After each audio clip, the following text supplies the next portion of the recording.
Alors, la parole est à Madame Bernadette Laclais pour le groupe socialiste, écologiste et républicain et pour 10 minutes.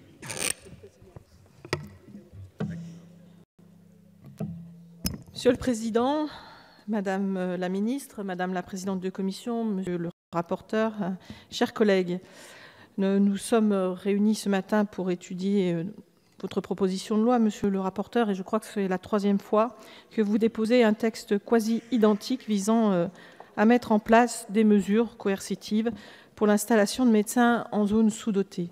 D'abord sous la précédente mandature, puis en 2012, et dans les deux cas, cette PPL a été rejetée.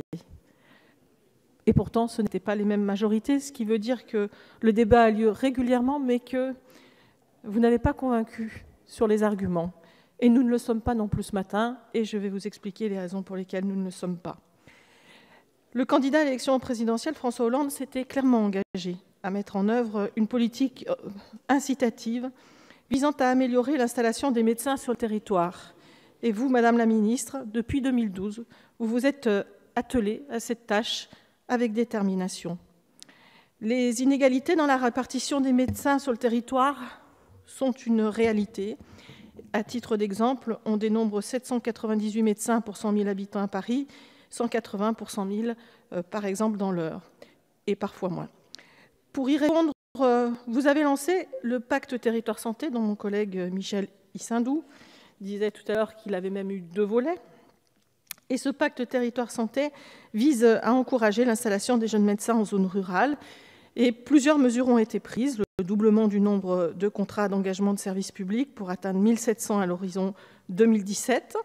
La création du praticien territorial de médecine ambulatoire, la création du praticien territorial de médecine générale, évidemment le développement des maisons de santé, plus de 830 maisons de santé pluriprofessionnelles qui désormais maillent le territoire, et nous le savons bien dans les territoires que nous connaissons et qui sont sous-dotés, il y a des projets portés par les professionnels, par les collectivités, et leur nombre a plus que triplé depuis 2012. Enfin, et vous l'avez rappelé, avec de nouvelles mesures d'augmentation du numerus clausus, en concentrant la hausse du nombre de places dans les régions dites prioritaires. Par ailleurs, plusieurs mesures ont été inscrites dans la négociation conventionnelle, comme l'aide à l'installation de 50 000 € pour les médecins s'installant dans un désert médical, et des expérimentations ont été menées. Je peux en témoigner, et je vous ai souvent remercié, et je le refais ce matin, pour la disponibilité pour examiner les problématiques qui ne sont pas toujours liées à la densité démographique, qui peuvent être aussi liées à des pointes saisonnières auxquelles il faut pouvoir répondre. Alors, monsieur le rapporteur, dans votre PPL, d'abord, quelques mots sur l'exposé des motifs. Si nous partageons le constat que notre système de santé est aujourd'hui confronté à un défi démographique et économique et qu'il doit s'adapter et se moderniser pour permettre l'accès à des soins de qualité à l'ensemble de la population, je ne peux que regretter que vous n'ayez pas souligné, comme sans doute cela aurait été souhaitable, l'effort qui a été fait sur le numerus clausus, qui a presque doublé de 1998 à 2008, en passant de près de 3500 à plus de 7000. Je regrette également que vous n'ayez pas souligné que les différentes mesures qui ont été prises sont probablement perfectibles, et tout est perfectible. On est tous conscients de ça, mais je crois qu'il serait illusoire de laisser penser à nos concitoyens qu'une solution miracle pourrait exister qui, en quelques mois ou en quelques décisions, pourrait permettre de revenir sur, malheureusement, une situation qui trouve son origine dans des politiques qui ont été menées pendant plusieurs dizaines d'années. Alors, je ne reprendrai pas l'ensemble des articles. Je m'arrêterai simplement sur l'article 1 de votre PPL qui renforce les modalités de fixation du nombre d'étudiants admis à l'issue de la première année. Bon, le nombre de places en deuxième année de médecine défini par le numerus clausus a augmenté régulièrement, comme je l'ai dit, en ciblant uniquement les régions déficitaires en médecins. Et procéder, me semble-t-il, à une modification de cette disposition du Code de l'éducation n'apportera pas le changement notable que vous pourriez souhaiter. Vous avez également, dans votre article 6, prévu un certain nombre de dispositions. Je n'y reviens pas, elles ont été explicitées par vous-même.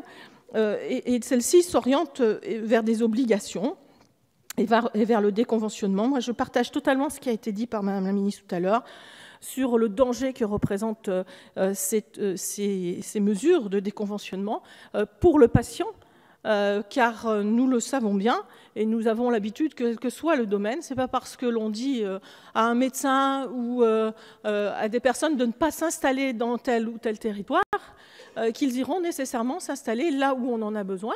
Ce n'est pas comme cela que ça fonctionne. Et d'ailleurs, on peut s'interroger, bien évidemment, en tant qu'élu, de savoir aussi les raisons territoriales pour lesquelles nous rencontrons autant de difficultés. Et il ne s'agit pas, bien évidemment, de stigmatiser telle ou telle profession, mais plutôt de regarder ce qu'il en est en termes de qualité de vie et de raisons pour lesquelles nous avons parfois des difficultés à attirer, même si nous avons de nombreux atouts, et je suis bien placée pour le savoir, nous rencontrons aussi un certain nombre de difficultés, peut-être pas pour le professionnel, mais pour sa famille, pour son conjoint, pour sa conjointe, et tout cela doit évidemment être pris en considération. Enfin, je crois que nous ne pouvons pas aujourd'hui considérer que nous pourrions traiter cette question uniquement par le prisme des médecins. Il me semble qu'il y a une réflexion beaucoup plus globale que nous devons porter sur l'ensemble des professions de santé, car nous savons bien que les professionnels médecins souhaitent aussi pouvoir aujourd'hui travailler en réseau avec d'autres, et donc notre réflexion doit très largement s'ouvrir à l'ensemble des professionnels. Alors, vous avez dit tout à l'heure, il faut savoir remettre en cause le dogme de la régulation. C'est ce que vous avez dit. Ah, vous avez employé le mot dogme, je l'ai noté. Eh bien, écoutez, je veux bien, si je me suis trompée, ce n'est pas le problème. Je voudrais juste souligner, me semble-t-il, un problème de méthode et un problème de fond. Sur la méthode, moi, je crois qu'on ne peut pas considérer qu'un sujet aussi important puisse être traité dans un véhicule législatif qui est une proposition de loi. Si le débat doit avoir lieu, si un jour il devait y avoir des mesures coercitives, que je ne souhaite pas personnellement, et le débat devrait se tenir à une échelle beaucoup plus large, et notamment avec l'ensemble des professionnels, et non pas au détour d'un véhicule législatif qui ne permet pas, me semble-t-il, d'avoir ce large débat. J'ajoute dans la méthode quelque chose qui me semble incohérent. J'ai été rapporteur, comme d'autres, de la loi santé.